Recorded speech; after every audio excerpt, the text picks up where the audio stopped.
국내 스픽스 시청자 여러분 안녕하십니까. 역전의 용사들 4월 1일 힘차게 출발하겠습니다. 아기다리 고기다리 던 기일 지정이 났습니다.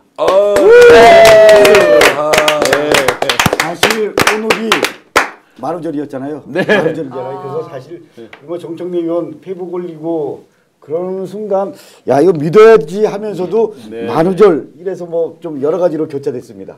정청래 의원께서 그런 장난기도 꽤 있으시잖아요. 평소에 보면 또 그래서 혹시나 그래 직접 헌재까지 확인하고 나서야 안심했다니까요. 그러니까 못 믿겠더라고. 헌재 홈피 가세요? 네. 네. 제가 오늘 아침에 네. 정치본색에 네. 출연을 해야 되는데 10시 40분 딱 넘어서 왔는데 출연자들이 아무도 모르더라고요. 야, 이거 왔다 이러니까 오 빨리 확인해봐 라고 했는데 본인들한테도 오니까 이제 바로 이제 정리되어서 오늘 아침 방송을 하는데 동시 접속이 한 25,000명? 네. 아니에요. 35,000명 넘었어요. 예, 그 점심 때 또 할 때는 4만 명이 넘더라고요. 최강호 의원하고 하는데 그래서 참 타이밍도 굉장히 중요하구나. 방송 시간에 맞춰서 터져주니까 만약에 지금 내일 한다고 금요일 한다고 발표했다면 역전 용사들은 지금 벌써 5,000명이 들어와 있지만 5만 명이 들어와서 방송을 할 수도 있었는데 오늘은 눈물 안 흘리셨어요. 아이고 지난번 눈물이 아주 큰 화제가 장안의 화제가 이재용 대표 무죄 선거했을 때 정말 우리 정재환 대표께서 눈물 흘리던 그 모습 지금도 생생합니다. 근데 사실 시청자들도 다 같이 울었어요. 그래요. 그러니까요. 네. 각자의 자리에서 다 눈물을 그럼. 흘렸을 겁니다. 오늘 저도 그랬고. 눈물 안 흘리셨어요 오늘? 아니 저 너무 기뻐가지고 네. 네, 저는 사실 오늘 만우절인 것도 잊고 있었어요. 모르고 네. 있었어요. 네. 어허. 근데 사실 그 전에 좀 충격적인 또 장제원 의원의 그 소식을 네, 보고 맞아요. 그다음에 비보가 그다음에 또 요거까지 보고 이래가지고 하여튼 굉장히 복잡한 마음이었습니다. 예. 충격적인 어제까지 스픽스에 보면 지난 주말부터 어제까지 굉장히 악성 댓글이 많이 있었습니다. 그렇죠. 모두들 얼마나 답답하고 정말 불안하고 화가 나면 그런 댓글로 많은 비판 비난을 하셨겠습니까? 많은 저 패널 분들도 그래서 열심히 안테나도 돌리고 하면서 이제 서로가 서로의 정보도 교환하고 하면서 언제 할지에 대해서 많이 촉을 세웠는데 드디어 오늘 발표가 됐습니다. 그 기일 지정에 대해서 정청래 법사위원장 그 탄핵 소추의 소추인단 대표 정청래 의원 한번 이야기 들어보겠습니다. 국민 여러분들께 보고 말씀드립니다. 방금 전 헌법재판소로부터 윤석열 탄핵 심판 선고 기일 4월 4일 오전 11시에 한다는 공식 문서를 접수받았습니다. 뒷페이지에 헌법재판소에 이렇게 공식 직인까지 찍혀 있습니다. 4월 4일 저는 헌법재판소에 나갑니다.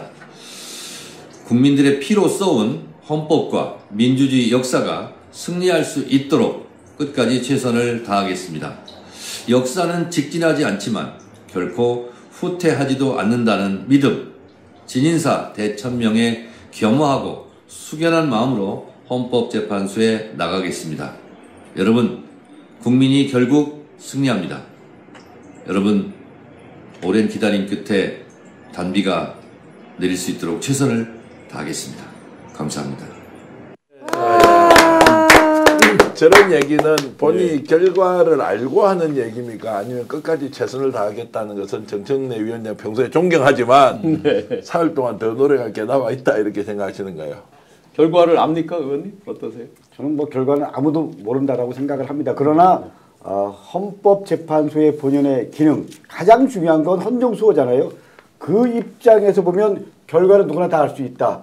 이런 메시지가 저는 정청래 우리 위원장 메시지에 나 있다라고 생각합니다. 네. 아직은 조금 이른 감은 있습니다만 정청래 위원장이 되게 마음고생 많았어요. 네. 이번에 그 전체 기간 동안에 기자들 접촉면이 되게 넓은 정치인 중에 하나인데 전화를 전혀 안 받으셨어요. 저도 전화해도 통화를 못할 정도로 이 보안이 너무 중요하고 정청래 위원장 입장에서 한마디 하면 가뜩이나 지금 국민들이 불안 초조 5대3 얘기까지 나오는데 조금 이렇게 좀 서로 해석하려고 그렇지 또 막. 목소리 톤이 좀 낮다든가 그럼 이거 진짜 뭐가 문제 있는가 그쵸. 보다. 네. 정청래 위원장도 정보가 제한되긴 똑같은데 네. 너무나 많이 지금 이 스포트라이트이 모아지니까 이렇게 뭐 얘기할 수도 없고 아니라고 부인하기도 그렇고 해서 대단히 어려운 시기를 이겨냈다 그런 생각이 듭니다. 그래도 지금 말씀 중에 중요한 말씀이 하나 있던데요. 저는 참석합니다라는 얘기를 하잖아요. 그런데 뉴스에 뭐가 나왔냐면 네. 윤석열 실제 헌재에 가서는 열심히 자기 변론을 했잖아요. 네. 그런데 당일 참석에 대해서는 일종의 이제 고민해봐야 된다, 고려 중이다, 뭐 이렇게 이제 답을 했어요. 그러면 그것도 하나의 단초가 되는 거 아닌가요, 혹시? 저는 안 나오기를 바라고 있습니다. 나오는 순간 네. 정말 그 현장은 아주 아수라장이 될 겁니다. 네. 경호 문제도 그렇고요. 그래서 제가 경호처에도 물어봤는데 경호처에서도 안 나갔으면 좋겠다. 뭐 전혀 모르고 있고요. 네, 제발 네. 안 나갔으면 좋겠다. 오늘 네. 한번 나갔다 오던데요 보니까 벌써. 글쎄요, 아, 오늘 그래요? 한남동에서 아까 촬영된 거 보니까 차량이 엄청나게 많이 이동하는 걸 봐서는 아마 그 두 사람 중에 뭐 최소한 한 사람은 행차를 하는 것 같은데. 상황을 잘 알고 있고요. 그리고 이제 어떻게 이제 대응할 것인지 사실 대책이 없을 거예요. 4월 18일까지 미루지 않고 오늘 이제 선고일이 나와버려서 대책이 난망할 거고요. 네. 지금 뭐 댓글로 많은 분들이 의견 주고 계신데 4대4 뭐 몇 대 몇 기각 이런 말씀은 이제 안 올려셔도 된다. 그리고 우리 스픽스 안 좋아하시는 분들은 일단 뭐 좀 방송 안 보셔도 되고요. 그거는 이제 가정으로도 불가능하다. 뭐 4대4, 5대3 이런 건 없다라고 단정하고 앞으로 어떻게 이제 상황이 전개될지 우리가 좀 진지하게 논의하는 게 더 맞지 않느냐. 네. 8대2나 7대1이냐라고 하는 것은 이제 좀 더 논쟁적 요소가 남아 있겠지만 그걸 좀 이따가 질문해 주시면 어저께 어떤 일이 있었고 오늘은 또 네, 어떤 회의 내용이 이제 있는지도 한번 논의를 해보도록 하겠습니다. 예, 짱 가수님께서 우리 정자 후원해 주셔서 대표께서는 네. 우리 스픽스 지금 시청하시는 분들 뭐 안 보실 분들 안 보셔도 된다 이런 식으로 얘기하시는 거는 좀 맞지 않다고 생각합니다. 죄송합니다. 큰 틀에서 보면 스픽스가 예를 들면 날짜 이런 부분에서 그냥 강론 뭐 디테일한 부분에서 약간 맞추지 않은 부분들이 있지만 방향성이라든지 이런 부분들은 잘 짚어내고 잘 잡아왔다. 이 부분만큼은 분명히 말씀드릴 수 있습니다. 제가 이제 이 말씀 드리는 거는 평소와 달리 댓글을 굉장히 악의적으로 다는 분 원래 스픽스에 그런 분들 잘 없었어요. 네. 괜찮습니다. 계속 댓글을 달고요. 네. 그리고 쌍욕도 하고요. 네. 요즘 이런 맞아요. 사람들이 최근에 많이 몇며칠 들어온 사이에 것은 많았었죠. 그게. 많이 이제 네. 들어오는 것은 평소에 우리를 비판적 시각으로 의견 주시는 분들은 뭐 100번 1000번 네. 받아들이는데 악의적으로 아예 들어와서 댓글 다는 분들이 네, 네. 좀 있어서 요 며칠에 지금도 좀 있었습니다. 8대0 기각이다 뭐 이런 거 있잖아요. 뭐 이렇게 하는 것은 일종의 이제 조롱이나 비웃음 네, 같은 네, 것이어서 그거는 대세와 전혀 관계없고 실제 일어날 가능성도 제로다라는 말씀을 드리는 것이죠. 네네. 짱가스님께서 기분 좋게 후원해 주셔서 감사드리고요. 김영희님께서 막연하게 신용환 교수님 환한 얼굴 보면서 잠시 한시름 났을 때 있었는데 이젠 안심해도 될까요? 네. 4월 4일 날 기일 그날 선고한다는 거 신용환이 마쳤습니다. 수많은 네. 댓글에 여러 가지 비난이 있었지만 오늘 아침 아마 그 뉴스공장 보신 분들 아시겠지만 정확한 근거를 갖고 말씀드렸고 그래서 8대 0에 대해서도 저는 확신합니다. 단 한 번도 제가 5대 3에 동의한 적도 없습니다. 죄송하지만 우리 정기환 대표님 5대 3 말씀도 하시고 특정 말씀들도 다 있으셨지만 저는 동의한 적이 없습니다. 왜냐하면 이유가 있었습니다. 제가 돌린 레이더에서 특정 누구가 극구 반대하면서 한다는 얘기를 저는 들은 바가 없습니다. 5대 0에 대해서는 동의할 수 있습니다. 시간을 끌고 막고 했던 부분들. 그래서 오늘 뭐 마음껏 댓글 달아주시고 그런데 어느 정도 좀 편안한 마음으로 보셔도 될 것 같습니다. 자 이제 본격적으로 그러면 아까 이제 정청래 소출위원장께서 이제 이야기를 발표를 하셨는데 상대방 과연 놀랬는지 아니면 지금도 어떤 그 만용처럼 자신감 있게 표현을 하는지 한번 윤상현 의원 어떻게 말하는지 한번 보겠습니다. 헌재 재판관들께서도 아마 민당이 어제 하는 걸 보면서 도저히 안 되겠다. 이것은 금도를 넘어섰다 해가지고 빨리 선고기일을 오늘 지정한 것 같습니다. 결과 당연히 기각각하죠. 당연히 기각각합니다. 제가 여러 차례 말씀드렸죠. 일단 내란죄 부분에 대해서 입증된 게 하나도 없습니다. 소추인들의 주장이 입증된 게 하나도 없고요. 거기서 논란이 됐던 홍장원의 메모, 곽종건 증인의 진술 너무 오염이 됐습니다. 이지은 위원장님 법률가로서 네. 지금 윤상현 의원이 기각각하라고 하는 건 자신이 없는 거 아닌가요? 그리고 그들의 진술이 너무 오염이 됐다 이렇게 이야기하는데 어제 MBC 보니까 뉴스에 33명의 그 녹취 네. 뭐 진짜 총을 쏴서라도 뭐를 해 이런 식의 그런 네, 유의 요원이 아니라 그야말로 의원들을 끌어내 하는 그 부분에 대한 녹취들이 이제 대거 제출이 됐다는 거잖아요. 네. 그런 거 보면 완전 틀린 얘기 아니에요? 그러니까요. 완전 틀린 얘기를 하고 있는데 사실 법적으로만 보면 당연히 인용입니다. 하지만 정치적인 고려를 하다 보니까 이것이 혹시 인용이 아니면 어떡하나라는 걱정을 했던 거지. 네네. 저는 너무 말이 안 되는 얘기죠. 그리고 홍장원 전 차장의 뭐 진술이 오염됐다 이런 얘기를 하는데 오염되지도 않았을 뿐만 아니라 그 외에도 굉장히 많은 분들 조지호 청장부터 시작해서 또 다른 분들도 전부 다 체포해라 빨리 가서 4명이서 1명씩 끌어내라 그렇죠. 그다음에 국회 안에 있는 인원을 끌어내라 이런 얘기를 다 들었다고 진술을 네네. 하고 있지 않습니까? 그렇기 때문에 저 말은 전혀 말이 되지가 않습니다. 그러면 지금 이제 아까 자신 없게 기각각하라고 얘기를 했단 말이에요. 표현이 기각이면 기각이고 각하면 각하지. 그렇죠. 기각각하는 뭡니까 이게?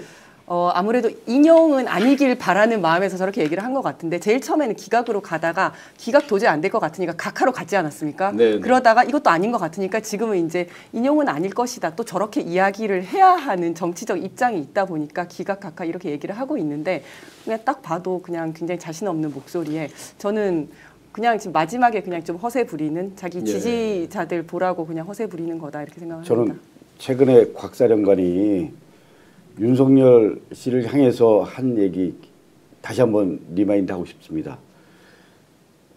진심으로 묻겠습니다. 진짜 저한테 지시하지 않으셨습니까? 그렇죠. 국회의원들 빨리 끌어내라. 이렇게 말하지 않았습니까? 네. 이렇게 말한 거 기억납니다. 아니 생방송으로 그리고 수많은 거짓말들을 계속했다라는 것이 계속 나오고 있는데 윤상현이 저렇게 얘기한다라는 거 이게 말이 되나요? 네. 지금 증거물이 계속 나왔잖아요. 그리고 윤석열이 계속 거짓말하고 있다라는 것이 다 드러났음에도 불구하고 저렇게 얘기한다라는 것은 또 다른 거짓말을 지금 만들어내고 있다. 이게 국힘의원들의 일반적인 모습이다. 뭐 이렇게 말씀드릴 수 있습니다. 그러면 윤상현 의원이 얼마나 거짓말을 했는지 한번 몇 가지 자료화면 저희가 준비한 게 있습니다. 실제로 마치 무슨 저 점쟁이 뭐 하듯이 본인이 다 맞추는 것처럼 실제로 한덕수 결과를 맞췄었죠. 그런데 지금 자료화면에 보시면 윤석열, 헌재 선고일은 4월 11일 해서 사실은 저거에 또 많은 분들이 또 격분했잖아요. 맞습니다. 저 때가 그럼 지나가면 아예 이거 큰일 나는 거 아니냐. 근데 7대 1은 맞췄잖아요. 아, 그 그러니까 7대 1은 맞췄죠. 맞아요. 일각에서는 4월 11일 저것도 맞는 거 아니야? 그러면 이거 물 건너 가는 거네. 그래서 네. 많은 우려를 했는데 여하튼 간에 조금 전에 저들은 뭐 말도 안 되는 뭐 오염됐다 이런 얘기를 예, 하는데 실제로 우리가 확인한 건 뭡니까? 저들이야말로 오염시키려고 했지 않습니까? 그렇죠. 네. 일가 가족까지 만나가지고 협박을 하고 심지어 지금 어제도 MBC 보도가 이제 헌재에 막판까지 제출이 됐다고 들었는데 네. 오늘도 보면 토마토 뉴스 기자가 실제로 계엄군한테 케이블 타이로 맞아요. 묶이고 핸드폰 뺏기고 하는 장면이 뒤늦게 확인이 돼가지고 예. 이제 저 김기현 변호사가 소송을 제기한다고 하는데 아직까지 드러나지 않은 자료가 너무 많은 거죠. 예, 저 지금 자료화면에 나오고 네, 바로 저 있는데 장면인데요. 저 케이블 타이로 하는데 불과 1분도 안 걸리게 그러니까요. 그 호박을 다 끝내더라고요. 저 케이블 타이 뭐 저 그냥 문 잠그려고 한 거다라고 거짓된 오염된 진술을 하고 오염시키는 건 저들이었습니다. 그죠? 네. 이재명 민주당 대표의 무죄 선고 이후에 이제 나타난 현상 중에 조금 전에 이제 오염을 시키는 저 윤상현 의원이 하고 있는 말을 믿는 사람들이 급격하게 줄어들고 있는 걸 느끼지 않습니까? 지난 토요일 날 이제 집회에도 현저히 줄어들었고 그런데 언론에서는 또 뭐 보수 쪽에서 더 많이 나왔다 이렇게 거짓말을 시켰지 않습니까? 어제 조선일보 사설 보셨습니까? 자 탄핵을 이제 한덕수한테 하겠다고 하니까 진짜 내란하려고 이제 작정했나는 식으로 했던 조선일보가 내일 어떤 반응을 보일지 심히 궁금하고요. 윤상현 의원이 뭐 왔다 갔다 하면서 거짓말을 많이 시켰지만 정말로 4월 4일 날 11시에 어떤 선고 결과가 나오는지 기각 아니면 각하라고요? 그럼 뭘 하나 걸어야지. 그렇죠. 뭘 겁니까? 자 그러면 이지연 우리 위원장의 정치적 생명과 네. 저분의 정치적 생명을 다 걸어놓고 한 사람은 정계 은퇴다. 좋습니다. 본인 걸죠? 저 겁니다. 그럼 혹시 지금 진행자께서 윤상현 의원한테 직접 전화해서 한번 물어보세요. 뭐 걸 게 있는지. 확실하다고 하니까 본인은 네. 자, 그러나 그만큼 오염된 정보를 가지고 국민을 호도하고 있고 계속해서 마지막까지 정신 못 차리고 세상이 어떻게 돌아가는지를 본인만 무시하고 있잖아요. 거리에 이제 거구들이 점점점 줄어들고 있는데 오늘 오후에 유튜버 제가 아는 사람의 유튜버도 봤는데 목소리가 일단 굉장히 차분해졌어요. 네. 예. 헌법재판소가 이런 결정을 내릴 것이라고 전망하면서도 매우 차분해 있습니다. 근데 우리는 약간 흥분해 있지 않습니까? 네. 네. 이것도 민심 아닌가요? 네네. 뭐 그런 말씀을 드립니다. 굉장히 차분해 있는 게 서정욱입니다. 지금 윤상현 의원의 거짓말을 오염된 정보라고 우리가 얘기하고 있지만 사실은 거짓말, 기획된 거짓말이라고 얘기하고 싶습니다. 예. 그러니까 여론들을 자기네들이 원하는 방향으로 끌고 가기 위해서 저렇게 의도된 거짓말을 하고 있다라는 거죠. 그러면 의원님 갑자기 국민의힘 권영세 비대위원장, 권성동 원내대표 등등이 갑자기 승복하겠다 하고 막 나왔단 말이죠. 예, 그거는 왜 그렇습니까? 심리전인가요, 그것도? 저는 두 가지라고 생각합니다. 일단 이 부분은 헌재 재판관들을 향한 메시지라고 생각합니다. 그리고 두 번째는 결집이라고 생각합니다. 그리고 사실은 권영세 비대위원장은 검사 출신이고요. 권성동 재판관 출신, 판사 출신이잖아요.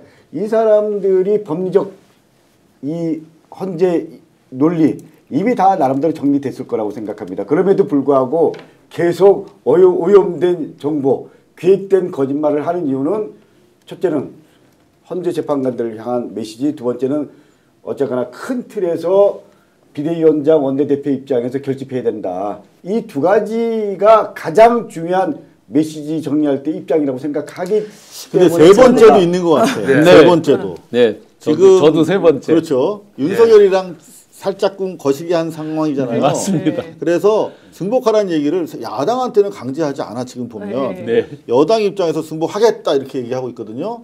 그거는 윤석열한테 맞습니다. 똑같이 생각했어요. 저도 그렇게 생각하는데 네. 이게 이제 나는 여당하고 본인 지지자들한테, 그러니까 여당 지지자들한테 하는 얘기가 아닌가. 그렇지. 승복해라. 네. 승복합시다. 왜냐하면 탄핵 가능성이 높다는 걸 본인들도 알고 있잖아요. 네, 네. 탄핵이 딱 되면 바로 조기 대선 모드로 가야 되는데 그 지지자들이 우리 대통령님 다시 돌아올 것이다. 이거 잘못됐다라고 하면 이 사람들 어떻게 합니까? 맞아요. 네, 빨리 새 국면으로 가서 경선도 하고 해야 되는데. 그리고 엊그제 저 전계현 대표님 아까 말씀하셨듯이 3월 26일 날 이재명 대표 2심 무죄가 나오고 나서 급격히 당에서 일종의 이제 저 대선보다도 사실은 이제 당권 모드로 많이 가 있었거든요. 네. 속마음이. 그러면서 우리가 이렇게 같이 가다는 도매금에 진짜 우리 다 죽겠다 하는 그 의식이 굉장히 강했거든요. 그 지지자에 대한 메시지도 맞는 것 같습니다. 예, 그리고 한 가지 더.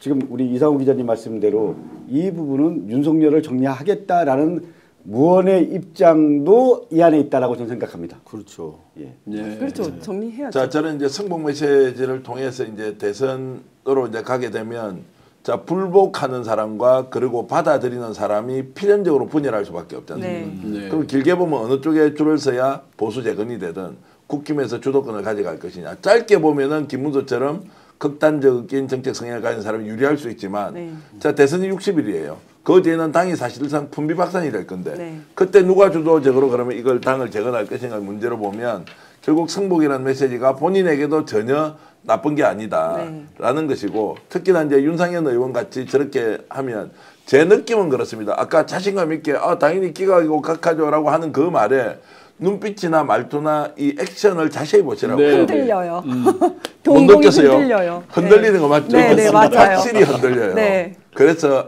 이게 참 스스로 본능적으로 잘 느끼고 있구나 이런 생각이 들었습니다. 전 대표님께서 정확히 보신 게 윤상열 의원이 이제 뭐 잘 알죠 개인적으로 자기 자신 있는 얘기할 때는 똑바로 서서 합니다. 근데 자신 없는 얘기할 때 이렇게 얘기합니다. 영상 한 번만 더 보여줘 보세요. 살짝 흔들렸어. 네, 한번 보여줘 보세요. 막 흔들립니다. 자신 없는 얘기할 때 윤상현 의원님 잠깐만 한번 보여주세요. 스스로 겸연쩍은 미소도 있습니다. 네, 네. 보시면은 윤상현 의원 멘트를 좀 틀어주시면 좋겠습니다. 네, 예. 좀 전에 틀어주셨던 거 한 번만 더 신 틀어줘 교수님만 보세요. 계속 나오네. 제가 그러면 대역으로 네. 이렇게 이제 하이시우님 저 후원 감사드리고요. 사실은 이제 우리가 4월 4일 날, 즉 변론 종결 후 38일 만에 그리고 12.3 지금 나오네요. 자, 잘 보시면 이제 막 흔들립니다. 똑바로 이렇게 하질 않고 몸이 왔다 갔다 하죠. 그 짧은 순간에. 웃어. 예. 네.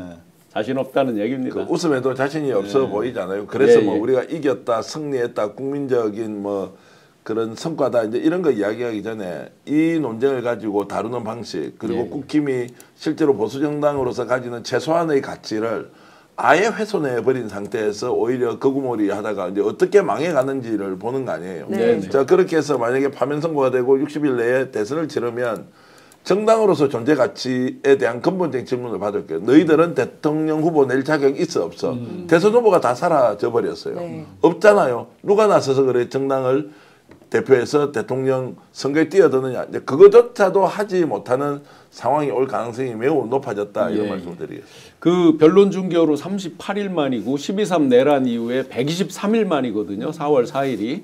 그 사이에 긴박한 순간들이 많았잖아요. 이게 이 결정을 내리는 데까지. 혹시 뭐 비하인드 들으신 거 있어요? 이 4월 4일로 잡는데 어떤 뭐 특별한 연유가 있다든지 손바닥 왕자 쓰듯이 어디 밈에 다니는 그런 것들 뭐 이렇게 특별한 거 그거 있으십니까? 지금 뭐 저 우리 MZ 세대들 사이에서 뭐 엄청난 밈들이 돌고 다니는데 예, 예. 4월 4일 11시잖아요. 밈 한번 띄워줘 보세요.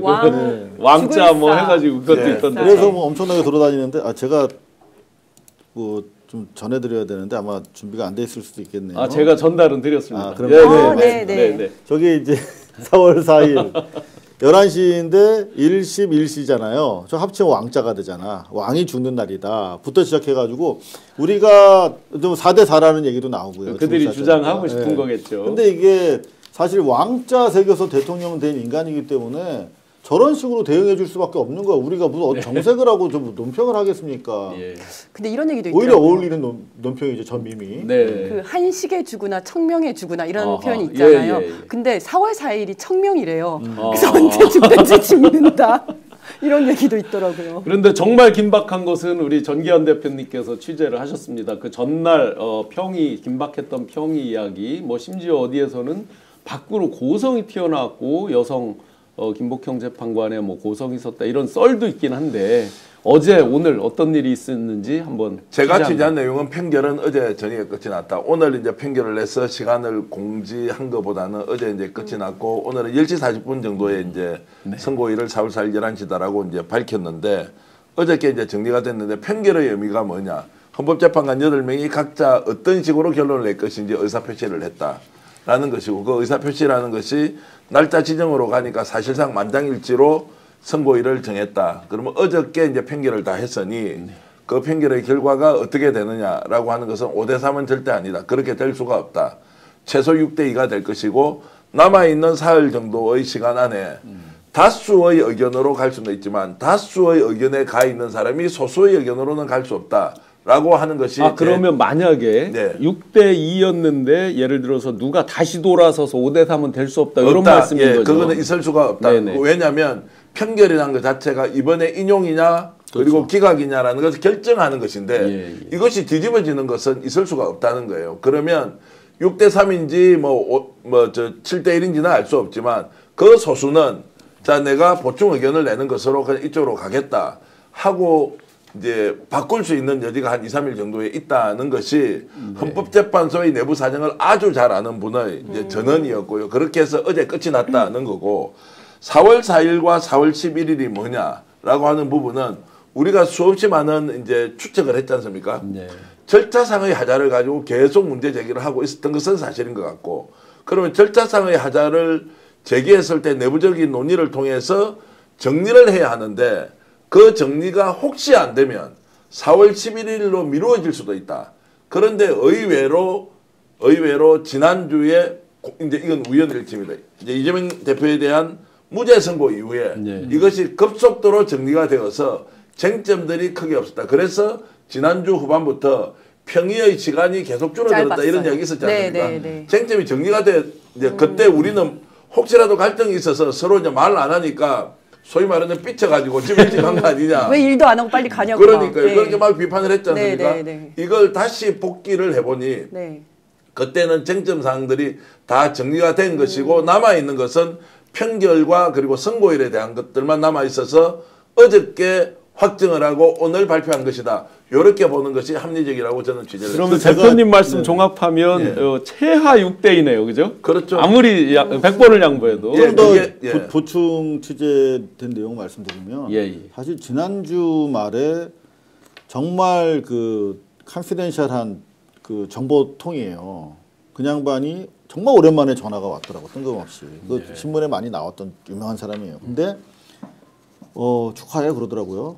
뭔 소리냐고 그랬더니 걸림돌이 하나 해결됐다고. 예. 그러면서 이제는 움직일 것 같다는 거죠. 그래서 그런가? 그러고 이제 기대했지 월요일 날. 예. 근데 안 나오는 거야. 그래서 야 이거 이제 물 건너 갔구나. 뭐 그분이 축하한다고만 하고 뭘 이렇게 내용은 단초를 안 얘기했어요. 주시던가요? 그 우리가 그 지목했던 그 조홍우 씨. 그 양반이 이제는 접었다. 그리고 이게 이재명 대표 무죄 이후에 상당히 헌재에서도 촉각을 곤두세우면서 흔들렸다는 거예요. 그러면서 사실 여기까지 왔는데 당도해서 이제 새로운 플랜 B 깃발 하에서 뭔가 해보려고 이러고 으쌰으쌰 하고 있었는데 딱 이재명 대표 무죄 나오면서 여기까지인가 보다라고 하면서 접었다는 거예요. 그 가장 중요한 그 한 사람이. 그런가 보다 그러고 월요일 날 또 소식이 없길래 뭐 낭설인가 보다 그랬는데 지금 보니까 맞는 것 같고. 자, 그렇다면 이제 날짜 잡았다는 건 뭐냐? 말씀하신 것처럼 이제 6대 2였으면 7대 1로 갈 수 있고 7대 1이었으면 8대 1로 갈 수 있는데 그 과정에서 하는 게 뭐냐면 이제 내가 오케이 다수결에 하나로 내가 들어갈 테니까 그 대신 나 이게 보충 의견 요거 넣어줘. 라면서 이제 그거 협의하는 과정인데 의외로 그게 막판까지, 그러니까 박근혜 탄핵 때도 그 탄핵 직전 30분 전에까지도 그런 식으로 해서 절충이 더 이루어졌다는 거예요. 네네. 충분히 그거는 이제 물론 평결이 이루어졌습니다만 당일날도 더 8대 1로 가기 위한 차원의 막판 절충은 더 있을 수도 있고 그리고 그 과정에서 이렇게 한 패러그래프 정도 들어가는 거거든요. 다만 뭐 이런 의견이 있었다. 그 정도는 이미 거기서 그냥 복부담은 끝난다는 거예요. 그래서 지금 일단 날이 잡혔다는 것은 그런 마지막 더 조타의 과정은 남아 있습니다만 상당히 긍정적 신호다. 정확히 할 수 있는 방법은 그 주말에 전화 온 분께 다시 한번 전화 한번 해보세요. 제가 들은 얘기는 이렇습니다. 5대3 썰도 사실은 한때는 있었고요. 그 안에서. 그리고 그게 4대4까지도 갔다는 얘기를 들었고요. 그리고 고성이 오갔고 심지어는 뭐 내부적으로 치열한 갑론을박이 감정적인 부분까지도 갔었는데 어쨌거나 평의 시간들이 길어지면서 입장들이 정리되기 시작을 했고요. 그리고 한덕수 총리라든지 뭐 감사원장 이 부분들이 왜 들어갔냐. 정영식 맨 처음에 윤석열 탄핵에 집중하겠다고 했는데 근데 윤석열 쪽 변호인들이 순서대로 해달라. 뭐 그리고 또 그렇게 해서 사후에 변명 저쪽에서 이런 부분에 대해서 뭔가 논리적인 부분 갖고 왜 이러지 않았냐 이런 부분들을 주지 않기 위해서 그랬다라는 얘기를 들었습니다. 마지막은 우리 정기환 대표께서 말씀하신 대로 최종적인 거는 어쨌거나 큰 틀에서 입장 정리가 되면서 이제는 평결까지 다 마무리됐다. 여기까지는 대체적으로 의견이 일치되는 것 같습니다. 저는 말씀하시죠. 저는 8대0 만장일치로 탄핵이 될 거라고 보는데요. 원래는 수요일 날 기일 지정을 하고 금요일 날 선고를 하잖아요. 근데 오늘 화요일 오전에 했습니다. 민주당에서 한덕수 총리한테 오늘까지 마은혁을 임명하라고 했잖아요. 안 그러면 중대 결심을 하겠다라고 했는데 헌법재판소에서 생각할 때는 이제 마은혁이 없어도 인용을 할 수 있다라는 것을 넘어서 마은혁이 지금 이제서야 임명이 되면 사건이 더 복잡해질 수 있다라는 생각을 한 게 아닌가. 그래서 민주당의 압박이 통했다라고 많이들 이야기하는데. 뭐 그럴 수도 있고요. 그래서 왜냐하면 이제 와서 한덕수는 그러지도 않았겠지만 한덕수가 이제 와서 마은혁을 임명을 해버리면 변론 갱신을 해야 되고 시간이 더 지나가 버리고 좀 있으면 2명의 재판관 임기가 끝납니다. 그러면 오히려 흐트러질 수 있기 때문에 오늘이 지나기 전에 오늘 아침에 빨리 그냥 선고 기일을 지정을 한 게 아닌가 이런 생각이 들더라고요. 굉장히 중요한 지적인데요. 이게 이제 오늘 오후에 헌법재판소 쪽을 취재해 보니까 약간 느낌이 달라요. 헌법재판소는 특별하게 고려한 사항이 없이 오로지 법과 절차에 따라서 한 것인데 네. 왜 바깥에서 이걸 이렇게 저렇게 정치적으로 해석을 많이 하느냐라는 느낌으로 해설을 하더라고요. 근데 저는 오히려 지금 그 우리 위원장님 말씀처럼 이런 압박이 없었으면 헌법재판소가 저렇게 했겠느냐라는 것인데 이제 선고일을 지정하니까 헌법재판소가 약간 스탠스를 달리해서 네. 내부의 경론이 있었다가 아니라 절차적 하자에 대해서 좀 논쟁이 있었을 뿐이다. 이걸 가지고 바깥에서 너무 과도하게 이야기할 필요가 없다는 것은 어떻게 보면 헌법재판소가 자기 보호의 논리가 또 필요하지 않습니까? 네. 아, 우리가 국민을 무시하고 한 거 아니에요. 네. 라는 것도 일정하게 반영이 된다는 느낌. 그 전까지는 어떤 질문도 못하게 했거든요. 맞아요. 왜 이런 질문을 하느냐고 이렇게 오히려 호통까지는 아니지만 전혀 대답을 하지 않았는데 오늘 느낌이 이렇게 순화된 걸로 봐서는 결국 이제 외압을 받아서 한 것은 인정하기 어려운 거예요. 네. 그러나 결과적으로는 우리가 선고일을 지정했으니까 우리에게는 정당성이 있다라고 하는 논리로 이제 가기 때문에 결국 남아있는 반대한다거나 또는 기각 의견을 가지고 있는 이 재판관들이 남아있는 이틀 사흘 동안 정말로 그것을 원칙대로 소신대로 끝까지 고집할 수 있느냐, 그것은 아닐 것이다. 그래서 8대0 가능성에 대해서는 네, 저도 한 표를 더 보태겠습니다. 네, 15,000분 뜨겁게 함께 해주셔서 감사드리고요. 미쳐도라님께서 또 후원 감사드립니다. 의원님, 일각에서 이런 얘기가 있더라고요. 민주당에서 이제 강하게 압박하고 하니까 한덕수, 물론 이제 그 뒤에는 이제 윤석열, 김건희 등이 있겠죠. 그래서 재판관 2명을 지금 이제 추가적으로 임명 못하게 하는 거, 권한대행이 못하게 하는 법률하고 자녀 지금 이제 후임이 없을 때 계속 연장하게 하는 2가지를 추진하고 있었잖아요. 그러니까 그 선제적으로 2명을 임명하려는 구체적인 움직임이 있었는데 그래서 헌재에서 그 부분을 우려해서 빨리 어떤 선고 기일을 지정을 했다. 이런 설도 있거든요. 아니 권성동이 얘기했잖아요. 네네. 한덕수 총리랑 의논하겠다. 공식적으로 얘기했잖아요. 예. 예. 실제로 한덕수 쪽에서는 일면 만역 그리고 2명 같이 임명하는 부분 이런 부분까지 고려가 됐던 것 같습니다. 그런데 어쨌거나 마지막은 헌재에서 큰 틀에서 입장 정리를 한 거죠. 그렇기 때문에 우리는 헌재가 뭐 정치적인 고민 당연히 뭐 했을 수도 있다. 그러나 우리는 외품을 이겨내고 헌재 본연의 모습대로 가자라는 게 마지막 최종 입장이기 때문에 오늘 공식적으로 발표한 거다. 그렇기 때문에 저도 좀 전에 말씀하신 8대0 였다 한 표 걸겠습니다. JHP님, 강덕구 의원님 파이팅 응원합니다. 예, 8대0 하셨습니다. 다른 변수들 뭐 좀 짚히는 거 뭐가 찜찜하다든지 뭐 지금 6대 2까지는 뭐 확실히 나와 있는 것 같고요. 찜찜한 거 말고 약간 어찌 보면 사소해 보이지만 네. 사소하지 않을 수도 있다라고 하는 생각이 들어서 좀 말씀을 드리고 싶은 게 헌법재판관들도 사람이거든요. 네. 그리고 일반 보통 사람들보다 더 어쩌면 더 센서티브한 겁쟁이일 수도 있는 그냥 문관들이지 않습니까? 환실석에 온실속의 화초처럼 그냥 법정에서 이렇게 자라오신 분들인데 그 앞에서 엄청난 막 시위와 뭐 사실 테러에 가까운 표적 뭐 이런 것들이 계속 있지 않았습니까? 네. 결국 이분들이 뭐 기일을 잡거나 판단하는 데 있어서 정치적 외압도 무시할 수 없었을 것인데 네. 그렇다면은 그런 생각을 했을 것 같아요. 이게 만약에 윤석열 세상이 되면 우리는 어떻게 될까? 이거는 사실 그 세상을 바꾸는 판결인데 이재명 세상이 되면 어떻게 될까? 근데 사실 저들이 이재명이라고 하는 정치인과 민주당 정치 세력에 대해서 워낙 악마화를 해서 그렇죠. 불과 어제만 해도 뭐 조선일보에서 이재명이 되면 뭐 내란 세력이 또 하는 거 집권하는 거 아니냐, 니네 또 뭐 칼바람 부는 거 아니야, 표바람 부는 거 아니야, 이런 식으로 계속 몰아갔지 않습니까? 그러면서 막판에는 뭐 72명에 대해서 내란 혐의로 고소도 하는 해프닝까지 있었는데 네.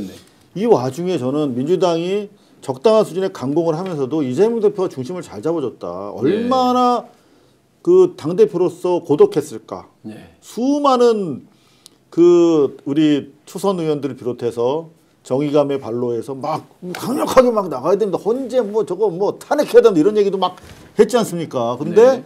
저는 어저께 어저께 이 난리통에 이틀 됐네요. 이재명 대표가 페북에 쓴 글이 있어요. 저는 이거 보면서 되게 감동했거든요. 왜냐하면 지금 전시야 전시. 근데 마지막까지 헌재에 대한 예우를 다해서 글을 정말 마음이 움직이게 썼어요. 토황소 경문 막 그런 것처럼 공격적이진 않지만 무거운 짐을 지고 불면의 밤을 보내며 고심의 고심을 거듭하고 계실 것으로 생각합니다. 강행군 속에서 13차례 이르는 변론 준비기일과 변론기를 진행하면서 얼마나 노고가 크셨습니까? 정말 막중하리라 생각합니다. 그러면서 국민이 그럼에도 불구하고 불안감과 의구심이 있는데 정말 현명한 결정을 해주세요. 막 이 글을 보면서 야 이렇게 그야말로 싸움꾼으로 우리 인식하고 있었던 이재명이 집권해도 우리가 살 수 있겠네. 확신을 주지 않았을까. 아니 그리고 저는 반대로 저는 기각이었으면 문영배 대행이 선고 기일을 잡지 않았을 거라고 생각을 하거든요. 왜냐하면 기각이면 본인이 바로 죽을 겁니다. 왜냐하면 본인이 심판할 그 심판정에서 윤석열의 말을 잘랐거든요. 말을 자르고 그러니까 조태용 국정원장을 자기가 직접 신문하겠다고 했을 때 하지 말라 그러고 이랬었잖아요. 그러니까 본인이 살지를 못합니다. 그리고 4대4 가설에 의하더라도 문영배 대행은 탄핵을 찬성하는 입장이지 않습니까? 우리랑 비슷한 생각을 한다고 봐야 되는데 자기 손으로 절대 윤석열을 돌려보내는 결정을 하지는 않을 겁니다. 차라리 헌재가 멈추는 한이 있더라도. 그런데 보수들은 지금 이렇게 주장을 하고 있거든요. 어제 이제 경론을 벌이면서 빨리 안 한다고 문영배 헌재소장 대행을 다른 재판관들이 압력을 넣어서 세게 쪼아서 자기들이 보수 진영의 소위 이제 5대3 논리겠죠. 그들이 날짜를 지정했다라고 하면서 지금 막 큰 소리를 치고 있거든요. 근데 5대3은 절대 아닌 게 이진숙 헌법소원 가처분 결정문에 보면 그런 얘기가 나옵니다. 그 당시에는 6명, 재판관 6명이었었거든요. 그런데 만약에 6명 중에서 아주 이렇게 계속 싸워가지고 행여라도 나머지 3명이 임명이 되어 왔을 때 사건의 향방이 바뀌어질 거라면 결정하지 않고 9명이 다 될 때까지 기다린다라는 표현이 그대로 등장을 합니다. 그렇기 때문에 5대3이라면 5대3은 기각이지만 한 명이 더 마은혁 재판관이 들어왔을 때는 또 인용이 될 수가 있는 상황이기 때문에 5대3은 절대 아니고 그렇다면 4대4일 가능성이 있는데 4대4는 그러니까 우리가 한덕수 그 결정에서 보다시피 4대4는 나오기가 힘든 상황인 거죠. 한마디만 좀 드리면요. 5대3이라고 하면 마은혁 재판관 임명하지 않은 부분, 이 부분에 대한 절차적 정당성 이게 그렇죠. 상당한 논란을 제공할 수 있다라고 생각합니다. 그렇기 때문에 만약에 5대3이었다면 저는 기일을 잡지 않았다고 생각을 하고요. 그리고 우리 이상호 기자님께서 말씀한 부분을 제가 한 가지 분명히 좀 드리면 이재명 대표나 민주당 기본적인 입장은요. 헌법재판소가 87년 6월 항쟁의 손가물입니다. 그렇죠. 그렇기 때문에 큰 틀에서 민주주의를 수호하는 마지막 보루입니다. 그 입장에서 민주당과 이재명 대표는 헌정 질서를 수호하는 헌법재판소는 우리가 함께 가야 될 대상이지 우리가 싸워야 될 대상이 아니다. 그렇기 때문에 내란 세력으로부터 헌재를 지켜야 된다. 이게 일관된 입장이었다라는 것을 분명히 말씀드립니다. 자, 그렇게 해서 이제 이재명 대표도 역할을 했다라는 부분은 이제 결과가 나오니까 그렇고 저는 이제 오히려 제대로 확 좀 붙고 싸우지 이재명 대표가 좀 너무 이제 상황을 관망하는 거 아니냐. 물론 이제 고심을 모르는 건 아니고 국민의 일반적 정서는 민주당이 훨씬 더 파이팅 있게 좀 갔어야 한다는 것도 좀 말씀을 드려놓고요. 우리가 이제 놓치고 있는 것 중에 하나일 수 있는데요. 이번에 이 과정에서 이 날짜가 정해졌다. 또는 그 이전에 절차상의 문제를 가지고 내부에서 논쟁이 있었을 때 과연 누가 나서서 정리를 했겠느냐.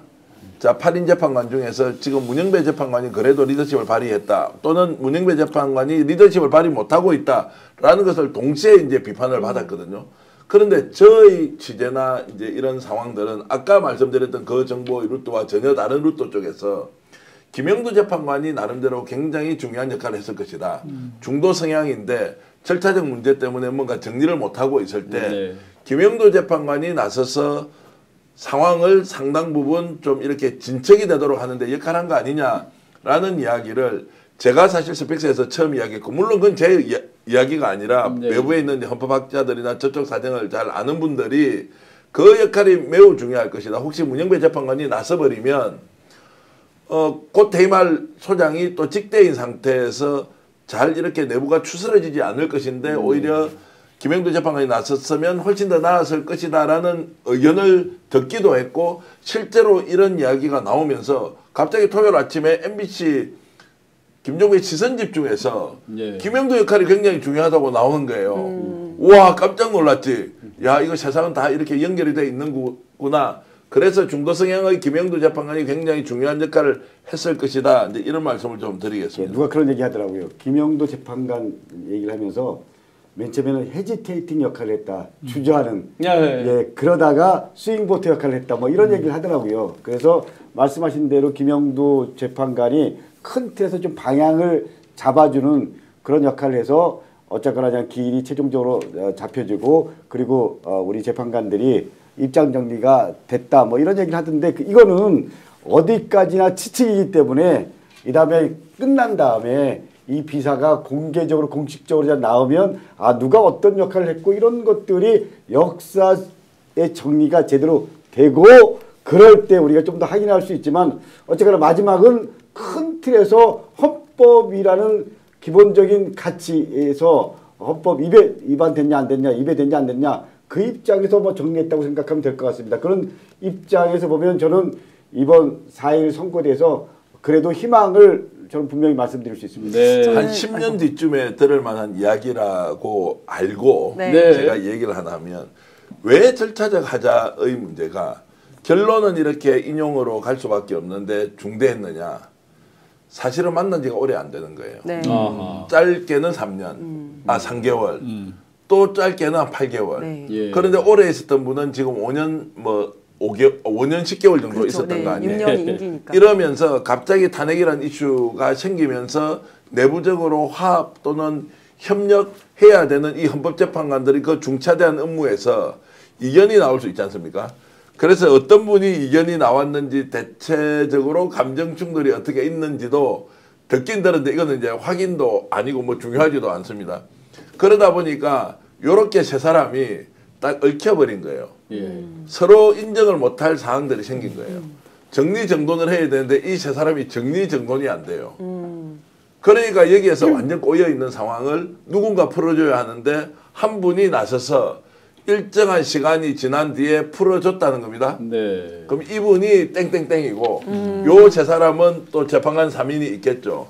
이런 것들도 지금은 얘기할 수 없는데 이분들이 퇴임하고 10년 정도 지나면 이런저런 이야기를 후일담처럼 할 것인데 네. 알고 보면 충분하게 협업을 해왔던 시간이 부족해서 왔던 그런 갈등의 요소들도 있었다는 말씀도 드리겠습니다. 뭐 인간적으로 있을 수 있겠죠. 방금 네. 얘기하시는 거 들으니까 그 안에 답이 다 있는 것 같은데요. 네. 그러니까 가장 오래 근무해왔던 곧 임기를 남겨두신 분 중에 한 분과 네. 그다음에 얼마 안 된 뭐 한 몇 개월 되신 네, 분 새로 두 분, 오신. 그 세 분이고 네. 나머지 한 명 이걸 조정해 주신 분이 김영도 재판관 같은 느낌이 드는데. 네. 그리고 이제 네. 오히려 뒤에 들어온 분들이 또 나이가 많고 또 판사 경력도 더 많은 네, 데다가 네. 또 정통 엘리트 코스를 거쳤고 오래된 분은 나이도 좀 상대적으로 어린 데다가 향판 출신들이니까 네. 이게 무슨 이야기를 뭐 흑판 있고 백판 있고 뭐 이렇다고 하더라고요. 판사 세계는. 예. 이제 이런 데서 오는 정서적 차이가 뭔가 어떤 사안에 대해서 조율할 때 상당히 어려움이 있었다라는 이야기를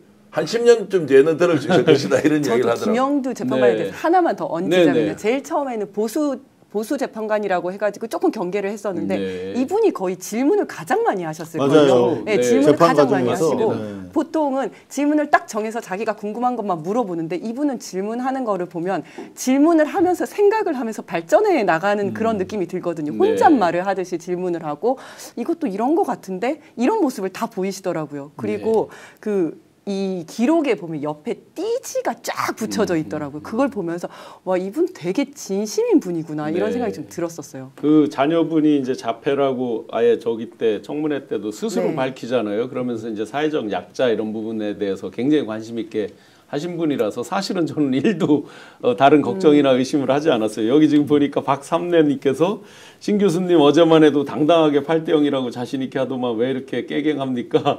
중간에 들어오신 모양이에요. 제가 진행자로서 네. 충분히 우리 패널분들의 말씀을 듣고 있습니다. 저는 이미 초두에 말씀드렸지만 8대0에서 단 한 번도 바꿔본 적이 없습니다. 15,000분 뜨겁게 해주시는데요. 저희가 또 관심 있는 게 있습니다. 상대방. 자, 이제 저희가 지금 이렇게 뜨겁게 말씀 나누시면서 최소한 6대2는 확보돼 있다. 뭐 대부분 이제 8대0에 다 동의하고 계신 거고요, 당연히. 그러면 그 상대방 지금 윤석열, 김건희의 움직임이 아주 궁금할 것 같습니다. 그런데 그 이전에 만약에 자기들 주장이라 그러면 지금 깽가리를 치고 있어야 될 국민의힘 의원들 과연 헌재 앞에서 어떻게 했는지 영상 한번 보시겠습니다. 10편 20편 4절 내 마음을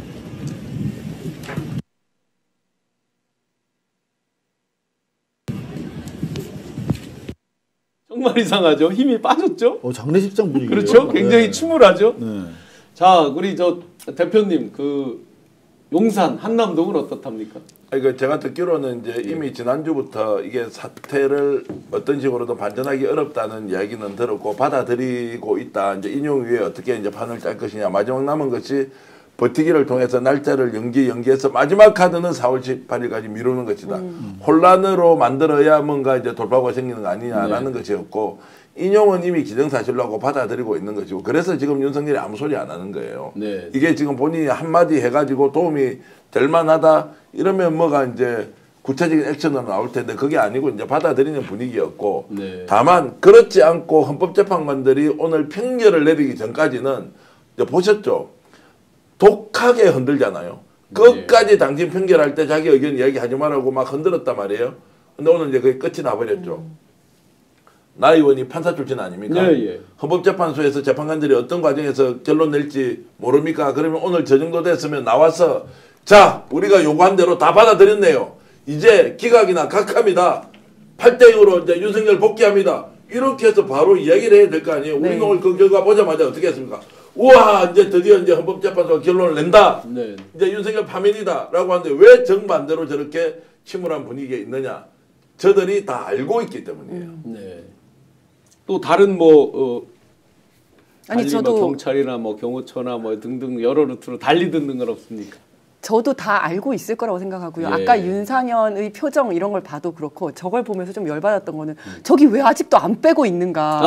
저 언제 안 빼고죠? 천막 왜 아직도 안 빼고 있는가. 진공으로 만들어야 되는데. 네, 그래서 지금 사실 경찰도 좀 골머리를 썩고 있는 게 네. 저 안에 의원들이 들어가 있는 거예요. 그러다 보니까 지금까지도 못 빼고 있는데 어쨌든 빼긴 뺄 거다. 그때까지 빼긴 뺄 거고 그다음에 지금 이제 진공 시작했거든요. 오늘 오후 1시부터 해서 그 옆에 차벽 쭉 세우고 있습니다. 그래서 당일은 헌재를 중심으로 100m까지는 다 막고 이제 그 안에 못 들어오게 하는 걸로 할 건데 저걸 언제 뺄 것인가 네. 지금 하고 있다고 하더라고요. 제가 또 8대0 확신하는 거 중에 한두 가지 이제 이거는 어떤 법리랑 관계가 없습니다. 공보관이 공개를 했을 때 첫째 생중계 그죠? 네. 생중계 자신 없으면 생중계 못 합니다. 그렇죠. 일반인 국민 다수의 맞습니다. 의견하고 어떤 거꾸로 나오면 그건 생중계 못 하죠. 두 번째 일반인 방청 의원. 그래서 네.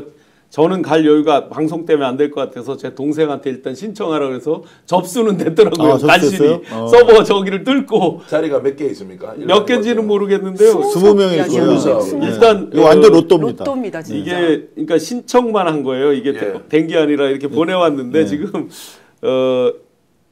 방청 신청하였습니다. 신청에 대한 결과는 개별 통보합니다. 예. 이렇게 돼서 될지 안 될지는 알 수 없는 건데 네. 일단 해봐라 어떻게든지 해서 왜냐하면 이게 안 해놓으면 또 그들이 집단적으로 할 수 들어와서 네, 맞아요. 네. 상대방들이 또 할 수가 있으니까 그래 그 두 가지가 있었고요. 또 결정적으로 제가 본 거는 정청래 법사위원장이 먼저 이제 공개를 했잖아요. 아까 영상도 보셨지만 그 뒤에 바로 윤석열 측에서 메시지를 냈습니다. 크게 두 가지 주목해 볼 메시지 내용이 있었습니다.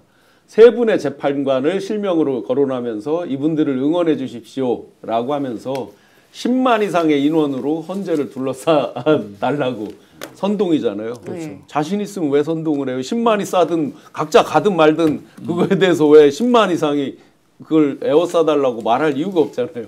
정말 그들 굉장히 지금 쫄고 혹시 있다. 그걸 용산에서 냈단 말입니까? 아니면 정확하게 변호인 측. 변호인 측이죠. 변호인 측에서 냈다. 변호인 예, 측. 변호인 네. 측에서 냈다. 용산에서 아직 낸 거 없고요. 네, 네. 변호인 측에서 차분히 지켜보겠다. 그리고 윤석열 방청하느냐 당일날 그 부분에 대해서는 아직 정해진 거 없다. 실명으로 그런데 세 사람은 누굽니까? 아까 그 5대3에서 흔히 네, 얘기하는 그 세 5대3에서 얘기하는 분을 그세 사람. 응원해달라라는 메시지가 있었습니다. 저는 그 내일부터 우리가 주시해야 될 기관이 두 개가 있다라고 생각합니다. 하나는 경찰 조직과 하나는 검찰 조직이라고 생각합니다. 우리나라에서 정보가 가장 빠르고 그리고 정보에 가장 예민한 조직 기관입니다. 예. 저는 경찰과 검찰이 내일부터 어떻게 달라지냐 이거는 우리가 좀 주목하고 주시해야 된다. 저는 경찰과 검찰 조직이 내일부터 좀 대하는 모습 네. 그리고 메시지가 달라질 거라고 생각합니다. 오늘 외교부는 이미 벌써 조금 달라진 것 같죠. 아까 심우정 그 딸에 대해서 네. 그렇죠. 예. 감사 요구. 감사원의 감사를 넘겼죠. 자기들이 이제 그걸 뭐라고 전문 용어로 부르죠. 자기들이 고위감사. 직접 고위감사를 정하겠다. 직접 예. 청구를 했죠. 그러니까 네. 그 검찰, 경찰 포함해서 권력기관 그리고 정부기관들 메시지 내는 거 보면 네. 저는 확연히 좀 달라질 거라고 생각합니다. 이게 네, 예. 이게 분명한 전 시그널이죠. 근데 저는 그 아까도 뭐 윤석열 변호사 측에서 뭐 10만이 둘러싸고 뭐 막 지금 마지막까지 포기를 안 해요. 저들은. 네, 그리고 지금 맞습니다. 오늘 보면은 그 책도 냈습니다. 아우, 윤석열 측이 세 사람이 새로운 책 대한민국 낸 거. 해가지고 뭐 전환길 윤상현 등거 해가지고 막 책 써서 뭐 으쌰으쌰 하려고 계속 지금 선동 쪽으로만 집중을 하고 있어요. 방법이 그거밖에 없으니까. 근데 중요한 게 이제 끝났어. 선동도. 이제 그 옷 까는 것만 남았잖아. 2박 3일. 근데 2박 3일 동안 그러면 쟤들이 할 수 있는 게 뭘까? 네. 저는 그 부분에 대해서 대비해야 된다고 생각하거든요. 이재명 대표에 맞습니다. 대해서 지금 지난 주말에만 해도 2번이나 위협 공격이 있었고 그리고 지금 저 오늘 국회 사무처인가요? 밝힌 거 보면 2번이나 또 국회에서 차량으로 차량으로 하나 그랬죠. 들이받고 그다음 70대 칼 들고 노인이 들어간 칼 들고 사람. 들어가다가 네. 검색 때 걸렸더라고요. 근데 칼이 보통 칼이 칼이 아니라 무섭습니다. 지난번에 그 부산에서 이재명 대표 당했던 그런 종류의 칼이에요. 준비가 돼 있으면 한번 보여주세요. 정말 이제 2박 3일 동안은 우리가 철저하게 헌법재판관들 그리고 이재명 대표 철저하게 보호해야 된다 하는 생각을 다시 하게 됩니다. 그 대표님 김종대 의원께서 스픽스에서도 얘기하셨던 것 같은데 그 일종의 이제 경비계엄 상태 네. 이런 종류의 것까지 갈 정도의 어떤 불복을 하면서 어떤 폭동을 야기하고 이런 염려들을 지금 많이 하고 있잖아요. 그런 부분도 좀 대비해야 되는 거 아닌가요? 이제 그렇게 뭐 해야 되는데 실행을 하면 이제 첫 번째는 그 말을 들을 사람이 누가 있어요? 김용현을부터 해서 내란 이제 공범들은 다 지금 이제 잡혀가 있는데 네. 만약 경찰 쪽으로 누가 이제 지시를 한다. 더 경찰 지시 민정수석이 지시를 합니까? 경찰청장이 지시를 한다. 그런데 지시를 누군가 완전히 제정신 아닌 놈이 받았는데 야 움직여서 누구 체포해. 예를 들어서 폭력을 행사하더라도 강제로 뭔가 조치를 해. 이걸 지금 말 들을 사람이 있습니까? 군대를 동원한다? 군을 동원해서 쿠데타를 한다? 좀 전에 말씀하셨던 이런 이제 테러에 대한 위협이나 이런 것들이 소문나면 어떻게 됩니까? 더 설 자리가 없어지는 거 아니냐요.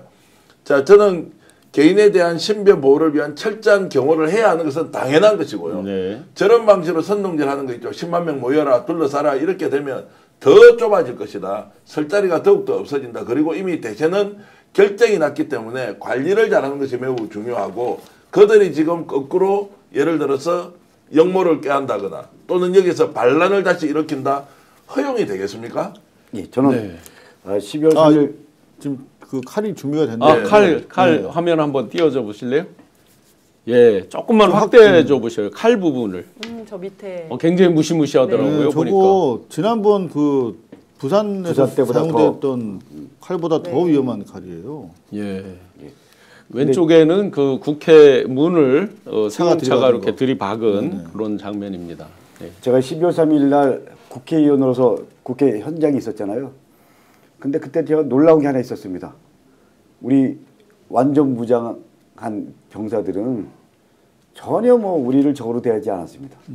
다시 말하면 예를 들면 뭐 사령관이라든지 그야말로 기득권 군 장성급들은 이런 부분에 대해서 예민할 수 있지만 우리 현역 군인들은요 절대로 말 듣지 않을 겁니다. 저는 경찰 조직도 마찬가지라고 생각합니다. 지금 상황에서 아니 이제 확실하게 입장이 바뀌고 판이 바뀌었는데 이걸 누가 들을까요? 저는 그렇지 않다라고 생각을 하고요. 그러나 말씀하신 대로 헌법재판관들 포함해서 뭐 이재명 대표 소위 뭐 당연히 요인들에 대한 경호는 훨씬 더 강화해야 된다. 그러나 마지막은 시민과 함께 우리는 역사를 지키는 심정으로 2박 3일 포함해서 앞으로 대선 그리고 그 이후에 대한 고민과 준비 제대로 해야 된다. 이것이 뭐 시대 요구고요. 이것이 우리가 해야 될 분명한 나름대로 역사적 소임이라고 생각합니다. 이거는 뭐 민주당뿐만 아니고요. 윤석열 세력 보수 세력이 아닙니다. 윤석열 세력은 수구 세력이라고 생각합니다. 그 수구 세력들을 제한 보수 세력까지 함께 우리는 대한민국을 지키고 대한민국의 헌정이라는 큰 틀의 가치를 지키는 입장에서 함께 해야 된다라는 게 저는 우리 입장입니다. 위원장님, 이제 4월 4일 날 네. 땅땅땅 하는 순간 지금 저희가 말하는 대로 8대 0이라고 하면 네. 이제 즉시 효력이 발생합니다. 맞습니다. 그러면 우리가 이제 하나 악몽 같은 일이 있었죠. 1월 3일 날 1차 체포 들어갔을 때 강렬히 저항하면서 실패를 했고 나중에 이제 15일 날 이렇게 했잖아요. 네, 네. 그러면 처음은 뭐하러 가지고 다녀? 그렇죠. 이런 데 쓰라고 이런 데 줬잖아. 쓰라고. 맞아요. 자, 그러면 이제 염려되는 게 원칙적으로 바로 한남동에서 나와야 되는 거잖아요. 박근혜 3일 있다 나왔었어요. 네, 맞습니다. 그러면 이제 과연 경호처가 그때처럼 저항을 할 것이냐. 이 부분도 하나 걱정이죠. 네, 네. 경찰에서 이제 많은 경험들이 있으시니까 이 부분은 어떻게 될 것 같습니까? 저희가 원하는 대로 결론이 날 거라고 저희는 뭐 당연히 예상을 네, 하니까. 네. 근데 이제 방을 빼야 되는데 방을 안 뺄 가능성이 높지 않습니까? 그 부분을 지금 네, 네. 네.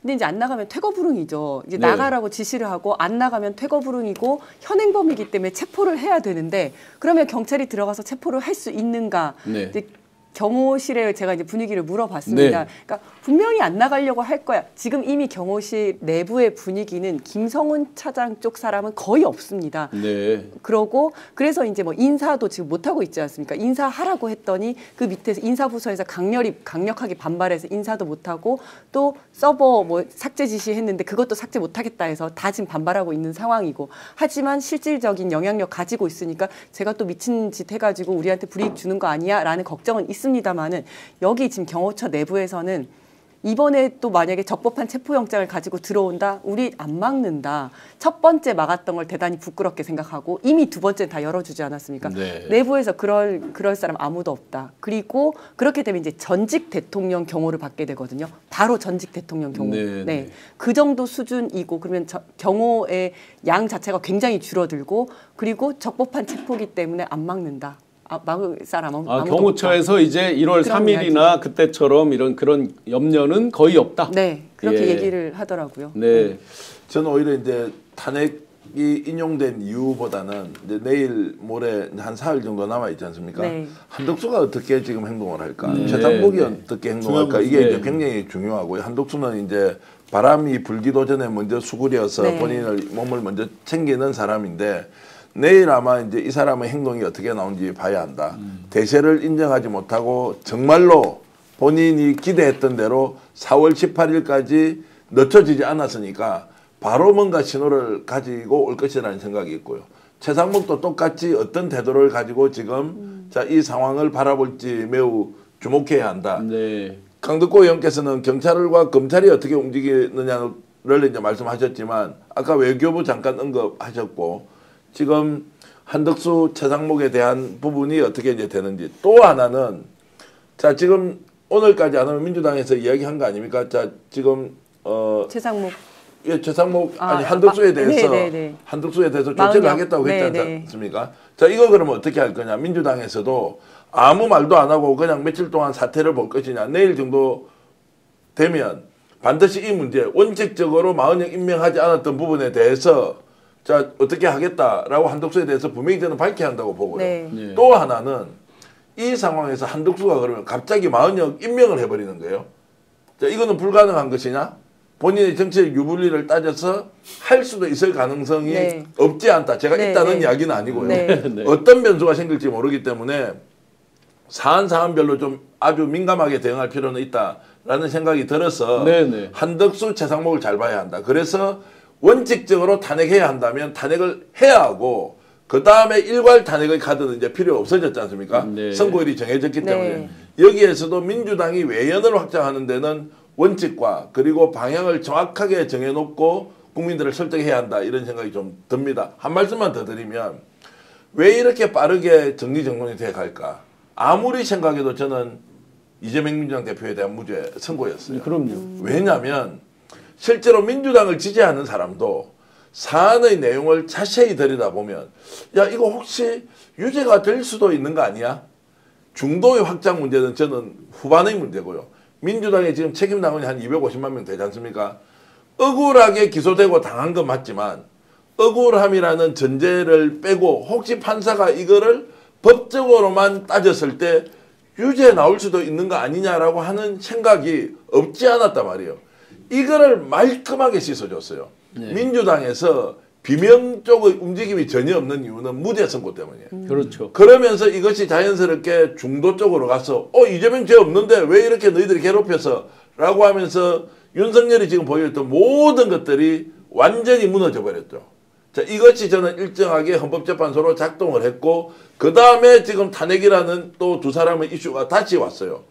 이때 저는 민주당 위원장님과 의원님께 부탁 말씀드리면 예, 예. 네. 흔들려서는 안 된다. 저도 반드시 제가- 탄핵을 지켜라. 네, 중요한 제가 지적입니다. 민주당 현역 국회의원 입장에서 한 두 가지만 좀 말씀을 드리겠습니다. 첫 번째, 한덕수 총리와 최 부총리 어떻게 할 거냐. 저는 한동수라고 네? 한동수 네, 네. 변호사가 한 말 있지 않습니까? 대검 감사관님. 예. 이런 말 했습니다. 마은혁 헌법재판관을 임명하지 않고 버티는 한덕수 대통령 권한대행과 최상목 부총리에 대해서는 고위공직자 범죄수사처가 구속영장을 신청해서 체포해야 한다. 저는 이 말에 100% 공감하고 동감합니다. 그래서 제가 지도부한테 이 얘기를 했는데요. 저는 이제 공수처가 이제 마지막 제 역할을 좀 지금 상황에서 해야 된다. 그리고 그 입장에서 보면 한덕수, 최상목 체포해야 된다라는 게 제 기본적인 입장이고요. 두 번째, 지난번에 한덕수 기각했을 때 그때 한 재판관이 했던 말 기억납니다. 시간이 좀 촉박했다. 그렇기 때문에 이혼 사유는 되나 파면 사유는 안 된다. 뭐 이렇게 얘기했잖아요. 김복형 재판관이. 저는 네네. 지금은 충분히 시간이 지났잖아요. 그렇기 네네. 때문에 한덕수가 마은혁 임명 안 한 거는 완전히 직무유기고요. 이혼입니다. 그렇기 때문에 탄핵해서 정리해야 된다. 그리고 최상목도 마찬가지입니다. 그렇기 때문에 이 부분은 우리가 맨 처음에 생각했던 어떻게 보면 마지막 안 될 때는 어떻게 하냐. 국무위를 어떻게 보면 좀 무력화시키자. 이런 극단적인 절박감에서 얘기를 했잖아요. 근데 이제는 그건 아니더라도 분명한 것은 한덕수 총리와 최상목에 대한 이 역사적 재과는 그리고 실존법상 위반은 반드시 우리가 책임을 물어야 된다. 지금 두 분 말씀하신 게 아주 중요하다고 생각이 되는 게 지금 이제 내란 우두머리 사형하고 무기징역밖에 없잖아요. 그들에게 강력히 동조해서 지금 헌법에서 의무다라고 하는 마은혁 재판관 임명도 그 두 사람이 안 하고 있었잖아요. 그러면 이 내란 우두머리 사형 무기징역밖에 없는 사람들하고 같이 동조 세력 그게 마음속에 굉장히 강한 거죠. 그러니까 이 며칠 남은 날짜라도 우리가 한시도 틈을 주면 안 된다라는 것 하나 나아가 보면 예를 들어서 우리가 그런 염려도 했었잖아요. 탄핵 파면이 되고 예를 들어 조기 대선 가야 되는데 공고를 안 낸다. 뭐 이런 것까지도 다 염려했던 거잖아요. 그런 걸 보면 틈을 주면 안 된다. 이런 생각이 크게 듭니다. 네. 그러니까 말이에요. 우리 신영환 교수님이 아주 중요한 말씀해 주셨는데요. 실제로 한덕수 입장에서는 가장 고민스러운 부분이 이런 지점도 있을 겁니다. 만약에 마은혁 임명했어. 그러면 누가 제일 마음 아프고 열받을까요? 저는 윤석열이라고 생각합니다. 그렇기 때문에 윤석열이나 김용인 입장에서 만약에 마은혁을 임명했다 그러면 한덕수가 적이 되는 거잖아요. 그러면 내란 동조 세력으로 끌어들이면 한동훈도 내란 동조 세력이 되는 거죠. 이 부분에 대한 고민이 있었을 겁니다. 그렇기 때문에 지금 한덕수는 이럴 수도 저럴 수도 없지만 분명한 건 한덕수는 이제 탄핵에서 자유로울 수 없고 탄핵에 대한 부분은 당연히 저는 헌재에서 물을 거다라는 부분에 대해서는 분명히 제가 책임지고 말씀드릴 수 있습니다. 네, 이상우 기자님. 네, 아주 건의사항이 있습니다. 예. 예. 네, 이상우라고 하는데요. 그 공수처가 지금 사건 되게 많이 하고 있어요. 심무정도 하고 있고 지금 보면 공수처가 비상계엄 TF를 만들어가지고 최상목 지금 수사에 착수했다 이렇게 보도가 자료가 뿌려주고 있고 특히 인명보류 직무유기 혐의를 집중하겠다라고 하는데 아시다시피 지금 공수처에 검사가 7명밖에 없습니다. 그리고 지금 지난해 9월부터 시작해가지고 임기 만료된 검사 7명에 대해서 지금 재임용 그 요청서가 올라가 있는데 윤석열도 사인 안 하고 지금 한덕수, 최상목 다 사인 안 해가지고 지금 7명이 대기 상태에 있는 거예요. 예. 7명 가지고 수사를 하는데 좀 이거 빨리 좀 제거하라고. 이거 7명 가지고 이거 일만 시키고 이걸 그렇죠. 그 인력이 없어가지고 뭐 고기는 못 먹더라도 일은 할 수 있게 해줘야 되는 거 아니겠습니까? 실제로 고위공직자 수사처잖아요. 그렇기 때문에 저는 고위공직수사처가 제 역할만 할 수 있도록 했다고 하더라도 이렇게까지 가지는 않았을 겁니다. 그래서 말씀하신 대로 최소한의 우리 고위공직수사처에 일할 수 있는 조건들을 만들어 줬어야죠. 그렇기 때문에 하여간 이번 내란 정국이 끝나면 우리가 대선 준비하면서 여러 가지 정부 조직에 대한 고민들을 다시 좀 하면서 어떻게 해야지 상권 분립이, 어떻게 해야지 민주주의가, 어떻게 해야지 권력기관이 서로 권력이 분산되고 견제할 수 있는 그야말로 민주주의 시스템이 제대로 정착되게 만들 수 있을 것인지 뭐 이런 부분에 대한 진단과 고민, 대안이 분명히 있어야 된다고 생각합니다. 근데 그때 그건 하시고요. 네. 일단 7명 빨리 임용될 수 있도록 이 부분도 이번에 다시 압력을 좀 가주시면 전적으로 공감하고 동감합니다. 네. 감사합니다. 1시간 역시 이상우 기자님. 네, 고맙습니다. 1시간 10분이 넘도록 10분이 되도록 뜨겁게 13,000분 이상 함께해 주셔서 정말 감사드립니다. 들꽃님 또 후원도 감사드리고요. 자, 이렇게 이제 대부분 처음부터 들으신 분들 알겠지만 8대 0입니다. 최소한 아무리 100번을 양보해도 6대 2 이상 확보되어 있습니다. 그래도 불안하시다고요? 자, 그러면 마지막으로 오늘 이 밤을 평안하게 주무시게 비타민 청량제 같은 마지막 시장은 정직하다. 한번 주가 그래프 시범 케이스 오늘 과연 어떤 종목이 어떻게 됐는지 한두 개만 올려줘 보세요.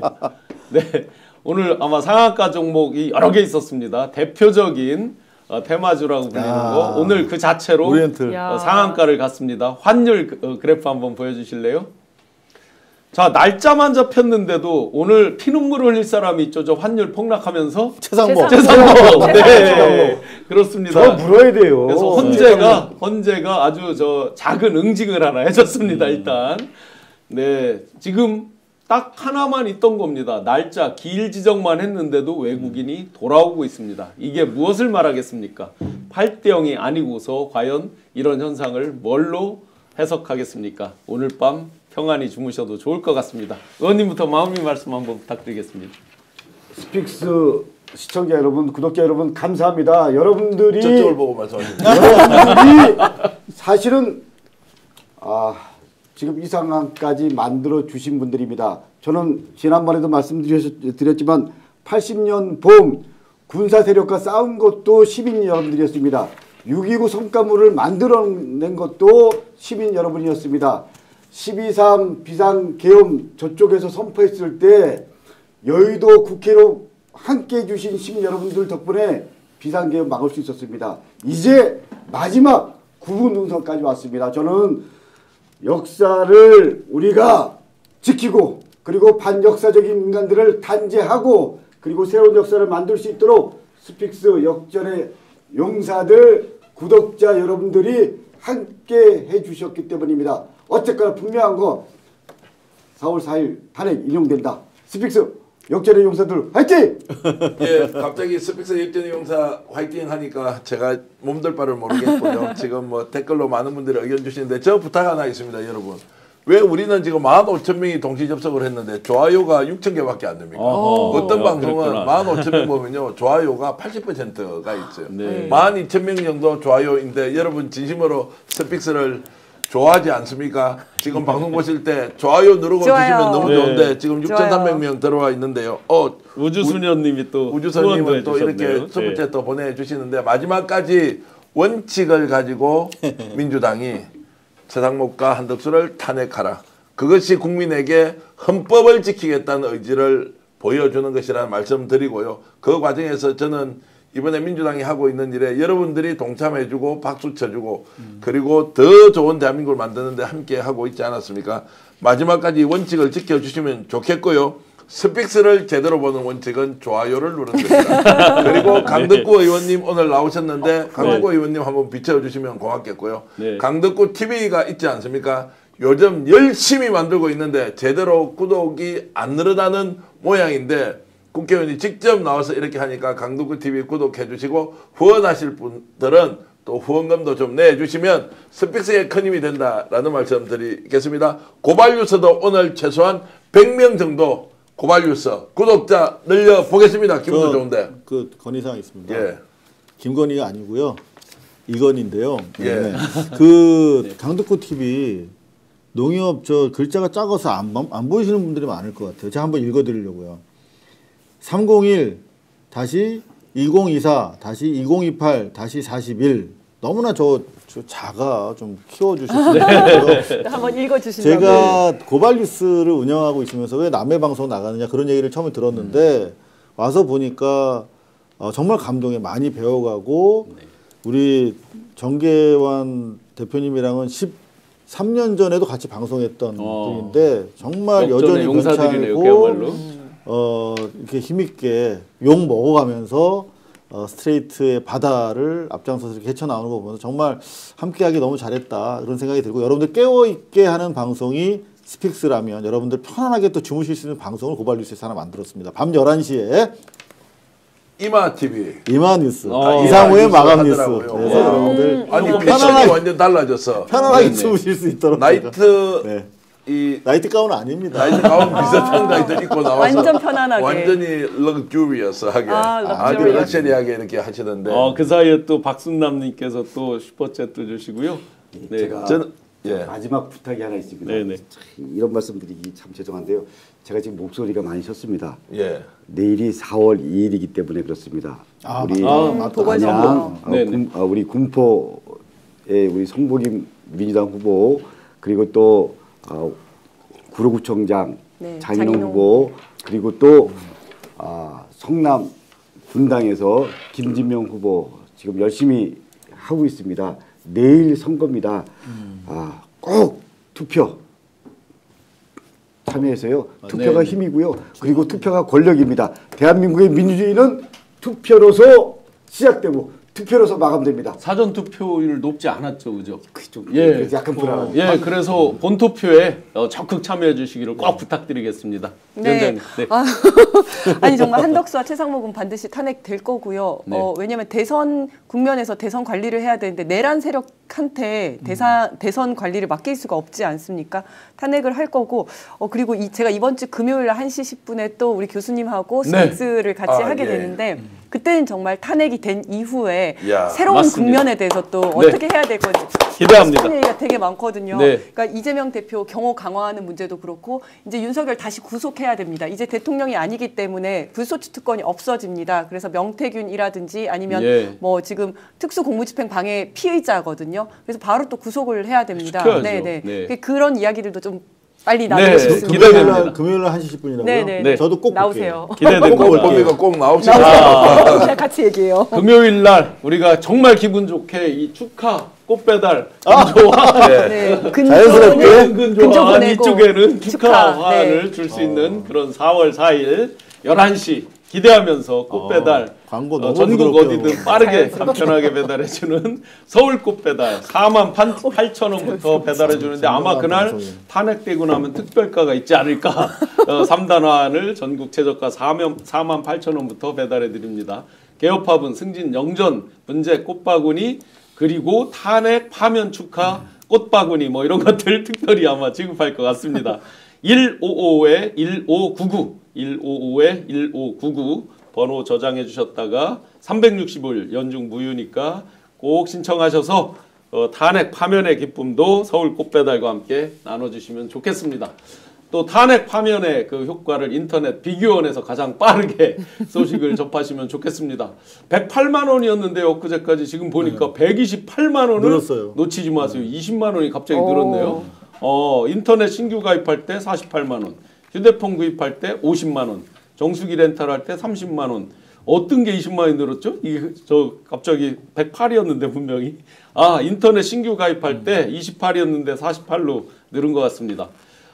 총 하여튼 128만 원의 이런 신규 가입 혜택 놓치지 마시고 통신 4만 변경에도 최대 30만 원 혜택을 돌려드리는 거고요. 23년 동안 60만 명이나 누적 가입자가 되고 그동안 이렇게 리워드를 받으신 분들의 총 금액이 983억 원, 23년 동안 개인 보안 한 건의 사고도 없었다고 합니다. 8억 원 이상 보증보험까지 가입해둬서 혹시라도 잘못되면 얼마든지 잘 보상받을 수 있는 인터넷 비교원, 화살코 서경석 씨 광고하는 인터넷 비교원으로 상담 꼭 받아보시고 1670-2571 상담 받으시고 혹시 현금 혜택 원하지 않으시면 55인치 삼성 TV로 받으실 수도 있다고 합니다. 또 주변에 지인 추천할 때마다 4만 원씩 모바일 상품권도 드린다고 합니다. 그래서 인터넷 비교원으로 빠른 파면 소식 접하고 서울 꽃배달로 축하 꽃배달 하시면 좋겠습니다.